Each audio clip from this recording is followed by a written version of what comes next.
బ్రతికుండగా కలిసి ఉండడం చేతకాక దెబ్బలాడుకుని చచ్చిపోయిన తర్వాత ఏడవద్దు. రామాయణ సారాంశం. దానివలన ఉపయోగం ఉండదు.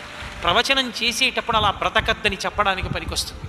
బతికున్న నాళ్ళు ఒక్క పుష్పగుచ్చంలోని పువ్వుల్లా కలిసి ఉండండి అన్నదమ్ములు. అందుకే రాముడు అంటాడు యుద్ధకాండలో, ఒక చోట లక్ష్మణుడు పడిపోతే, దేశే దేశే కలత్రాణి దేశే దేశే చ బాంధవాహ తంతు దేశం నపశ్యామి ఎత్ర భ్రాత సహోదర అంటాడు. ఎక్కడికి వెళ్ళినా పిల్లనిస్తారు, ఎక్కడికి వెళ్ళినా బంధువులు స్నేహితులు దొరుకుతారు. తోడ పుట్టినవాడు, ఒక తల్లి తండ్రి కడుపున ఈ శరీరంతో పాటే కలిసి పుట్టిన వాళ్ళు ఇక రారు.